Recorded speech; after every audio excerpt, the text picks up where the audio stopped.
Ahorrar mientras se trabaja.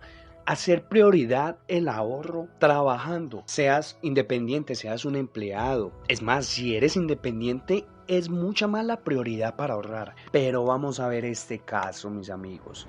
Porque es que hay muchas excusas para el ahorro. Y esto no puede ser así. Hay muchas formas, muchas maneras de ahorrar. Hay que poner cuidado en los gastos. Los gastos son los primordiales porque estos gastos son los que te cohíben de un ahorro. ¿Cómo ahorrar en tiempo del trabajo?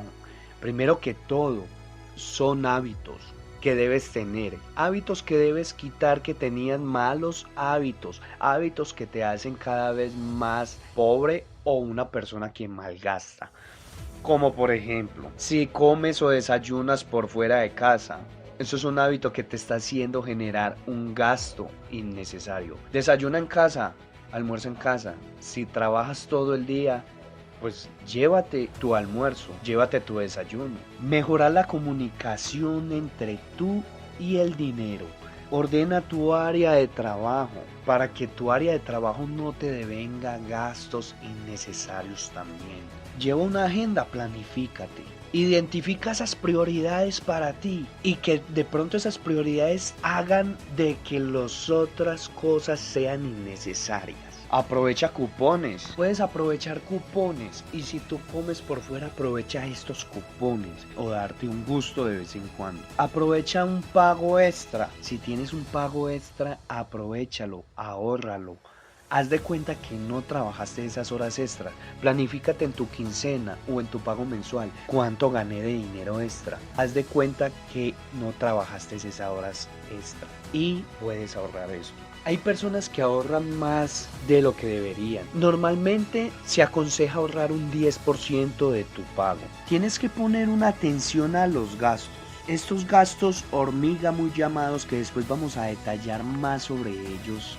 Los conocidos gastos hormiga, estos gastos diarios que se realizan cada día y apenas sin darnos cuenta ya nos ha hecho un hueco en el bolsillo de forma imperceptible.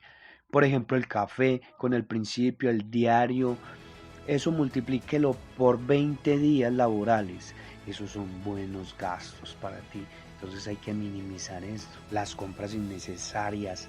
Sacarle un partido al internet. Como todo el internet tiene su lado bueno y el que no lo es tanto en realidad es un gran aliado a la hora de comprar, ya que resulta más fácil encontrar un producto a un precio realmente competitivo.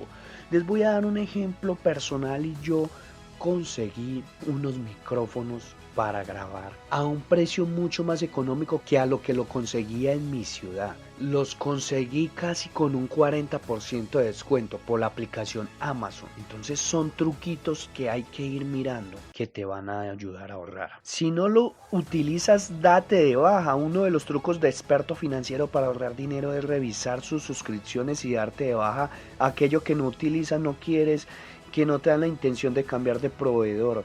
También deberás dedicar tiempo a las bajas y altas de servicios que no usarás temporalmente, por ejemplo en la segunda residencia a la que solo vas en verano.